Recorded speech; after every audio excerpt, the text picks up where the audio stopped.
¿Qué pasa, people? Buenas, familia.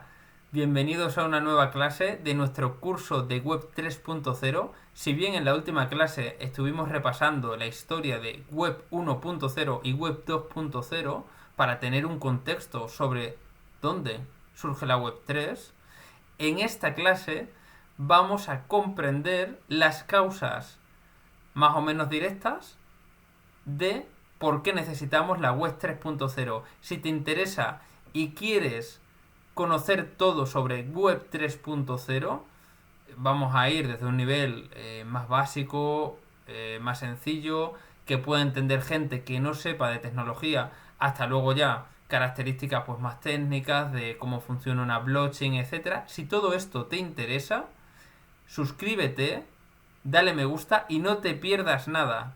Empezamos. ¿Por qué necesitamos la web 3.0? Para empezar la web 3.0 hay que quedar claro que es algo que es muy incipiente, que está surgiendo ahora mismo. Y es un caldo de cultivo en el que a día de hoy es cierto que hay unas tecnologías, pero que pueden ir añadiéndose tecnologías en el futuro. Y es una maravilla estar viviendo este momento, porque tú y yo podemos hacer historia. Podemos hacer historia de participar en el nuevo Internet, en la nueva web, en algo que sin duda alguna va a cambiar el mundo en los próximos años. Igual que cambió el mundo Internet en los años 90. Pero necesitamos conocer por qué necesitamos la web 3.0, de dónde viene esa necesidad, cuáles son los puntos de dolor. Y para ello vamos a viajar en el tiempo hasta 2008. En 2008 fue no la primera crisis financiera mundial, por supuesto, pero, por ejemplo, sí la primera que yo viví de la que me acuerdo. Porque, por ejemplo, en la crisis de la burbuja de las .com, yo era muy pequeño y probablemente muchos de vosotros también. Es que estamos hablando de una crisis de los años 2000, del año 2000, 2001, por ahí. Sin embargo, la crisis financiera mundial de 2008 fue una crisis que empezó con una burbuja inmobiliaria en Estados Unidos en 2006. En 2017 pues tuvimos la crisis de las hipotecas subprime, que eran unas hipotecas que tenían un alto riesgo de impago, también en Estados Unidos. Y como vivimos en un mundo globalizado, vaya, no lo sabía, en 2008 esta crisis se contagió a toda la economía estadounidense y, debido a la globalización, a la economía mundial. Una crisis que es que ha marcado realmente, por ejemplo, mi generación. Es una crisis que hay países como España que no se han recuperado todavía de ella. Y la economía española, y esto que quede claro, ni a corto ni a medio plazo va a ser como antes de 2008. De hecho, ahora mismo estamos en la antesala de otra nueva crisis. Te voy a dejar aquí en la descripción de este vídeo el vídeo donde hablo precisamente, para que lo veas después de ver este vídeo, si te interesa, sobre por qué viene una crisis en el sector IT ahora y cómo va a afectar al sector IT. Pero ahora seguimos hablando sobre Web 3.0. Este vídeo luego. Ahora Web 3.0. Volvemos a 2008. Esta crisis se llevó una gran cantidad de empresas por delante, una gran cantidad de puestos de trabajo, por supuesto, y cambió las sociedades y las economías del mundo. Esta crisis, ¿qué provocó? Pues provocó un sentimiento generalizado de que no podemos confiar en quienes gestionan nuestra economía, no podemos confiar en los bancos, no podemos confiar en los políticos, el capitalismo ha fracasado. De hecho, hay una frase que ilustra muy bien este sentimiento, que la pronunció en aquel entonces el presidente de Francia, Nicolas Sarkozy, que dijo: hay que refundar sobre bases éticas el capitalismo, hace falta un nuevo capitalismo. Y otro ejemplo muy claro de esa desconfianza hacia políticos, sector bancario, etcétera, fue el movimiento 15M en España, que uno de sus lemas fue "no nos representan". Y ahora, tras este viaje al pasado, vamos a reflexionar un poquito, ¿vale? ¿Qué es el dinero? Pregúntate, ¿qué es el dinero? Ese billete de 10 euros que tienes en el bolsillo, ¿qué es? ¿Sabes lo que es ese billete de 10 euros? Pues bueno, no es otra cosa que un trocito de papel que una entidad autorizada para ello, en nuestro caso países de la Unión Europea, el Banco Central Europeo, ha impreso y le ha dado pues, esa condición de billete de curso legal. ¿Cuánto vale ese billete? Porque claro, no es lo mismo cantidad que valor. Ese billete representa, en este caso, una cantidad de euros, en concreto 10. Pero ¿cuál es su valor? Porque el valor varía a lo largo de los años. No es lo mismo pagar, o sea, con la inflación, pues no puedes pagar lo mismo ahora con esos 10 euros que lo que pagabas antes. De forma, y la inflación, una de las cosas que más influyen es si hay mucho dinero en el mercado, ¿no? Esto te lo explico muy bien en el vídeo que te recomiendo que veas después de este. Te lo dejo aquí en la descripción sobre el sector IT y la crisis que viene este año. Pues si hay muchos billetes en circulación, el valor que tiene ese billete de 10 euros que tú tienes vale menos. Puedes comprar menos cosas con él porque la inflación sube. Entonces, si hay una entidad que puede imprimir dinero, ¿cuál es? En el caso europeo es el Banco Central Europeo, en aquellos países que tenemos el euro. ¿Y quiénes regulan la economía europea dentro del Banco Central Europeo? Pues, oh, sorpresa, políticos. Por ejemplo, en diciembre de 2021, la presidenta del Banco Central Europeo era Christine Lagarde y el vicepresidente era Luis de Guindos, que creo que a día de hoy sigue siendo exactamente igual, no sé si ha habido algún cambio, pero bueno, estas personas ¿de dónde salen? Salen de la política. Con lo cual, el valor de nuestro dinero depende de políticos, de una ideología u otra. O sea, no vamos a entrar en eso. El caso es que son políticos. Y si algo hemos aprendido desde el final de la Segunda Guerra Mundial en 1945 y el progresivo establecimiento de las democracias en Europa, es que, bueno, quizás los políticos pues no son los más adecuados para gestionar economías. A fin de cuentas, un político, una persona cuando tiene tanto poder, tiende a distanciarse de la realidad, a inflar su ego, es fácil que caiga en las garras de la corrupción, etcétera, etcétera, etcétera. Es algo que no solo se observa en políticos, se puede observar también en cualquier entidad, en muchas sociedades, es decir, desde directivos de una pequeña empresa, el equipo de dirección de un instituto, etcétera, etcétera. Y es algo además que ha ocurrido pues a lo largo de las distintas etapas históricas, con lo cual los seres humanos, si hay algo que podemos concluir de esto, es que somos de todo menos perfectos. Y además en algo tan delicado como es la economía, podemos provocar verdaderos estragos. Por tanto, ¿cuál es el primer ingrediente que tenemos de la crisis de 2008? Un grave problema de confianza hacia las entidades económicas y hacia aquellos que gestionan la economía. Ahora bien, en 2008 hay algo que también ocurre, no exactamente en 2008, pero en la época, que es que hay empresas gigantes del sector IT que se apropian de un nicho entero dentro de la informática y dentro del mundo online. O en el mejor de los casos comparten el nicho con otra empresa, pero en cualquier caso no es que haya mucha competencia. Vamos a pensarlo. Sistemas operativos. ¿Cuáles son los principales? ¿Qué empresas hay ahí? Sobre todo Microsoft y Apple. Hablamos de PC personales, ¿eh? No hablemos de servidores, que ya sé que en servidores funciona normalmente sistemas Linux, ¿vale? Pero en PCs personales, portátiles, que va a utilizar tu madre, tu padre y tu vecino, que es lo que hay ahí principalmente, Microsoft y Apple.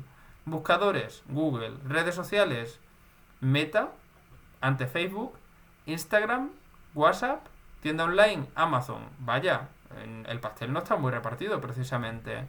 ¿Es importante que el pastel esté repartido? Pues precisamente sí, porque cuando hay un poder muy concentrado, eso supone que aquellas personas que no tienen ese poder y que dependen de este poder están en una situación de debilidad.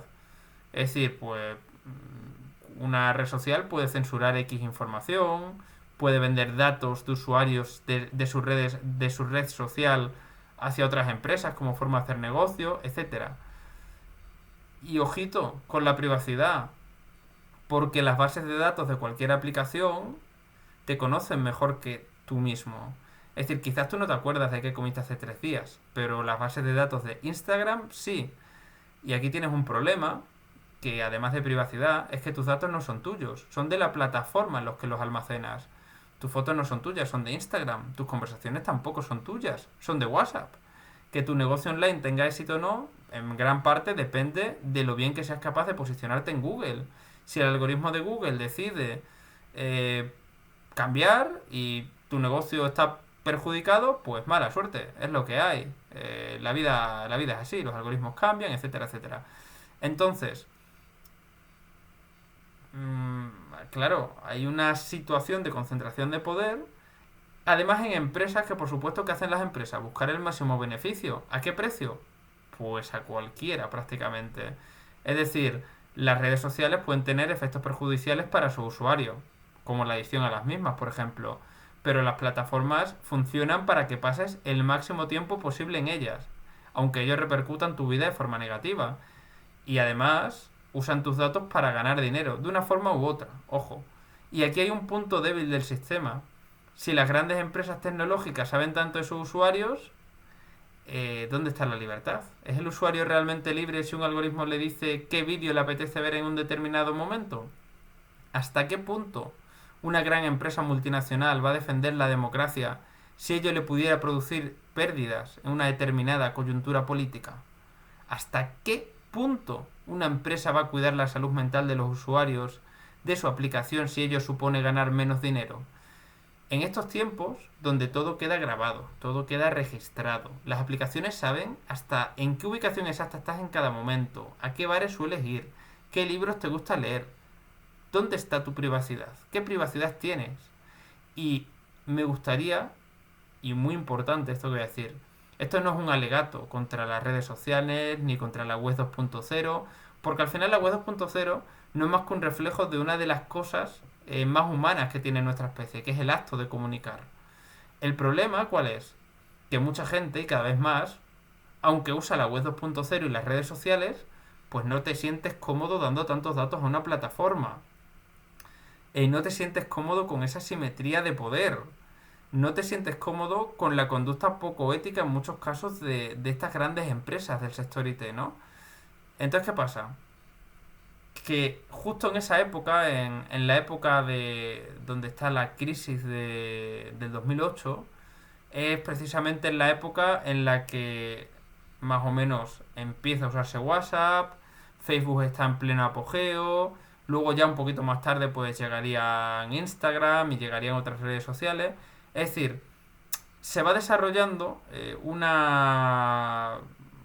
como digo, un estado del arte, una situación en tema de redes sociales que unido a esa desconfianza que existía en 2008 y que existe desde entonces en el sistema, quizás empieza a plantearte, oye, pero quizás no es lo más adecuado que unas empresas grandes, en muchos casos casi con un monopolio de una determinada, yo qué sé, una red social de fotos, quien tiene el monopolio claramente, Instagram, ¿vale? Pues quizás no me interesa o no me confío yo tanto. No me hace tanta gracia, ¿no? Porque al final estoy dependiendo de Instagram. Y si un día Instagram pues decide X cosas, si a mí no me gusta, pues me aguanto. Y es lo que hay. Y encima los datos no son míos. Y bueno, y digamos que hay un montón de problemas y una falta de confianza, ¿vale? Que hace pues que se empiecen a plantear soluciones, porque nosotros como especie humana siempre hemos estado planteando soluciones a los problemas. Y precisamente este es el caldo de cultivo en el que va a surgir la Web3. Porque claro, piénsalo, ¿son los políticos capaces de prever potenciales amenazas para la humanidad? Si somos como seres humanos, y esto lo vimos en la anterior clase, personas muy malas prediciendo el futuro. Es muy complicado predecir el futuro. Otro ejemplo de la tecnología. Porque claro, tenemos la web 2.0, que sí, nos permite interactuar y es cierto que hay una desconfianza por lo que he dicho antes, pero ya no es solo eso.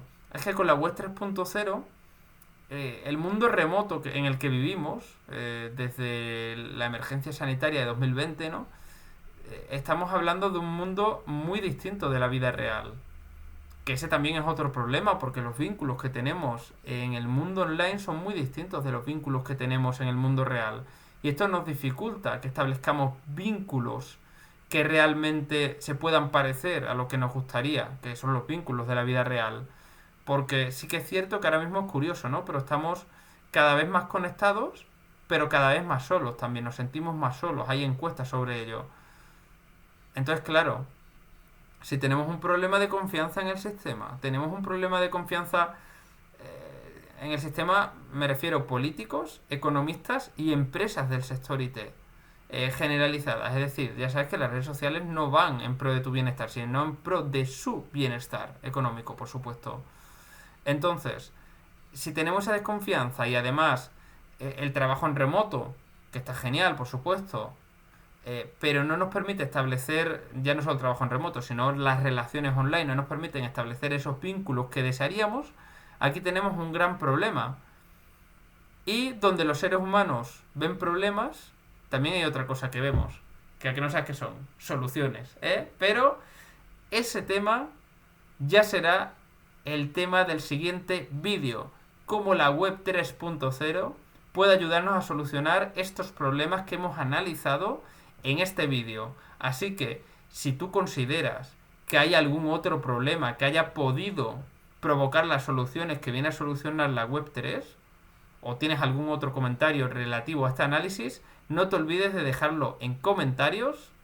Si te ha gustado el vídeo, dale a me gusta, suscríbete para no perderte absolutamente nada y nos vemos en el siguiente vídeo del curso de Web 3.0. People, que en la siguiente clase ya vamos a ver cómo la Web 3.0 nos puede ayudar a solucionar estos problemas, que ya vamos a empezar a entrar un poquito en materia, no os lo perdáis, muy, muy, muy interesante. Sin más, nos vemos en el siguiente vídeo. A la prochaine, mes amis.